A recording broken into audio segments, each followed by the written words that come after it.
بسم الله الرحمن الرحيم. السلام عليكم ورحمة الله وبركاته. اللهم صل وسلم وبارك على سيدنا محمد وعلى آل سيدنا محمد. اذكروا الله ألا بذكر الله تطمئن القلوب.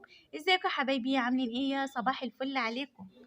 دي قناتي، لو أول مرة بتشوفوا القناة عندي أتمنى طبعا نشترك، وأتمنى كمان تفعلوا باللايك عشان أول ما أنزل فيديو يبدأ يوصل لحضرتك.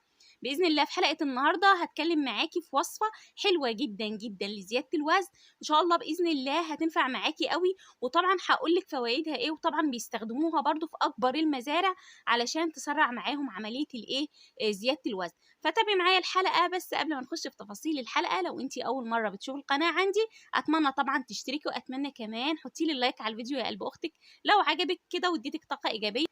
فشجعوني انا كمان كده وادوني طاقه ايجابيه. حطي لي بقى اللايك على الفيديو. انتوا ناسينا خالص في موضوع اللايكات ده خالص. دايما بقول لكم حطوا اللايك يا حبايبي على الفيديو علشان يرتفع شويه، وعلشان برضو الناس اللي معانا تبدا يوصل لهم اشعارات. تعالوا بقى نخش على تفاصيل الفيديو. بصوا بقى، النهارده العمر الكام؟ النهارده العمر ال14 في عمر فراخنا. طبعا زي ما قلت لكم من بعد ال10 ايام دي بتبقى فتره تحول بالنسبه للطائر، بيبقى محتاج منك بقى ايه خلطات تانية غير في اول العمر. يعني في خلطات بنبدأ نشتغل بيها من بعد العمر العاشر، ما ينفعش ان احنا نعملها ايه في اول يوم ليهم او تاني يوم. تمام. انا عن نفسي بفضل اول 10 ايام دول بستخدم الاعشاب معاكم، يعني جميع الاعشاب ممكن استخدمها. بعد بقى ال10 ايام ببدا ادخل الايه الحلبه، الخميره، الطحينه، في حاجات كتيره ببدا ادخلها. ممكن برضو بعد ال10 ايام ببدا ادخل الشيح، الحاجات دي كلها بدخلها بعد ال10 ايام. فالنهارده ان شاء الله زي ما قلت لكم العمر ال13 يعني ال14، فخلاص فاضل لهم يوم كده وهنقفل ال15 يوم. طبعا هوزن مع حضراتكم هنشوف الوزن ده سليم ولا لا. طيب هنرجع تاني هنتكلم بقى هنعمل ايه بقى. بصوا بقى، الفراخ برضو في العمر ده بتبقى محتاجة منك شوية اهتمام اكتر. بمعنى ايه؟ الاكل بيزيد، المية بتزيد، النظافة هتبدأ بقى هيبدأوا لو انت بتربي ارضي هيبدأوا يوسخوا المكان عندك. فانت بقى لازم تهتمي بكل حاجة، بدرجة الحرارة، بكل حاجة. تعالوا بس كده اقول لكم خلطة النهاردة ونكمل كلام. خلطة النهاردة زي ما قلت لكم المزارع بتستخدمها وبتحط منها اللي هي الايه الخميره الجافه دي او الخميره البيطريه. الخميره دي في منها انواع كتير. اللي انا جايباها دي خميره جافه ومكتوب عليها ايه كمان احماض امنيه. وطبعا الاحماض الامنيه دي برضو الفرخ محتاجها. فهي دي الحاجه الوحيده اللي بستخدمها طول دورتي. بجيبها من عند الدكتور البيطري. الخميره هي دي الوحيده اللي انا بستخدمها في دوره الفراخ البيضاء. طبعا تمشي معاكي لجميع طيورك، وحلوه جدا بقى للبط، للناس اللي مربيه بط، او تستخدمي الخميره الفوريه. بس انا هقول لك الفرق بين دي وبين دي، وانت بقى براحتك وقارني زي ما انت عايزه. تمام. فطبعا زي ما قلت لك تبداي تستخدمي، وعلشان تبقى التركيبه معاكي مظبوطه لو انت هتستخدمي اي خميره لازم توازيها بالنشا. يعني هتحطي خميره يعني هحط نشا.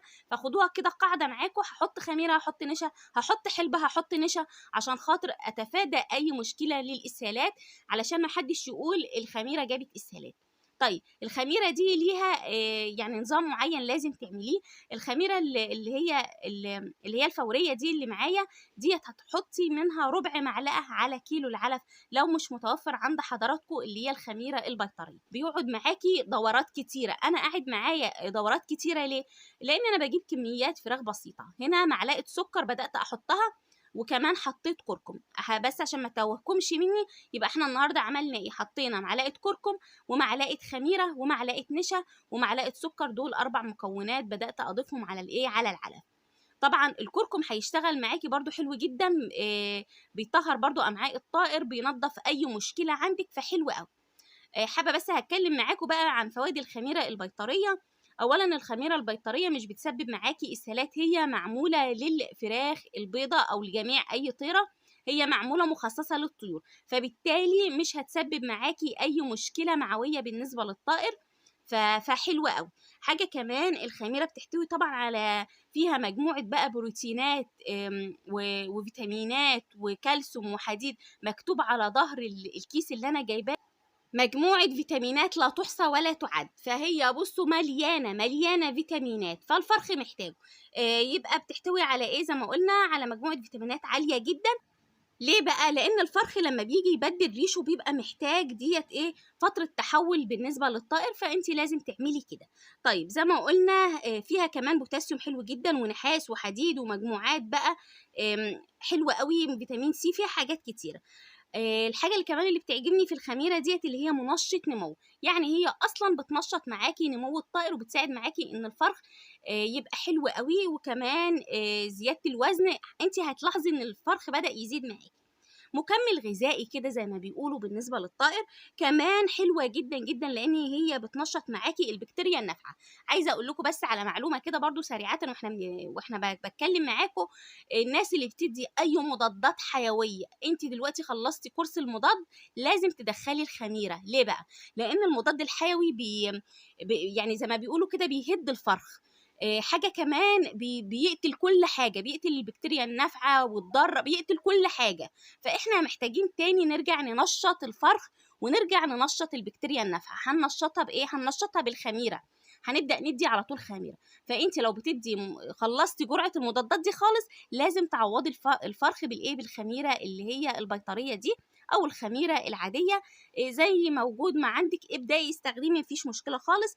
كمان يعني هي بتنشط معاكي البكتيريا النافعه، فحلوه قوي. فالخميره سحر معاكي بجد، هينشط معاكي الفرخه، هيخليه كمان هتلاحظي ان هو بدا ان هو منشط نمو طبيعي، اتغير معاكي شكل الفرخ، بدا يزيد، بدا ياكل، فحلو قوي. كمان بيخلي الفرخ يهضم معاكي حلو قوي.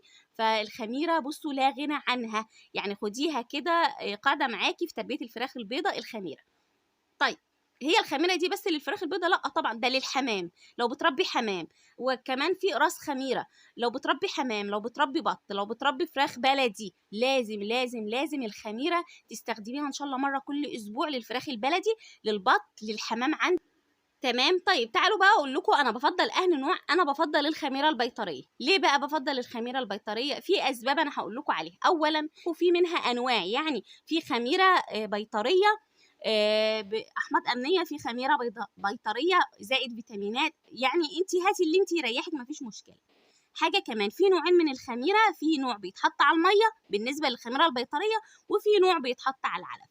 انا بفضل ايه؟ برضو بفضل اللي بيتحط على العلف. ليه بقى؟ ما بحبش انا احط اي خميره في الميه الصراحه، ولو هتحطي خميره في الميه تبقى هي ساعه واحده بس، وهقول لكم ليه دلوقتي. تمام. طيب اولا سعره رخيص زي ما قلنا، ثانيا بيقعد معايا فتره طويله قوي، وامن على الايه؟ على الطيور. بالنسبه للخميره اللي هي الفوريه، حلوه حلوه برضو مفيش مشكله.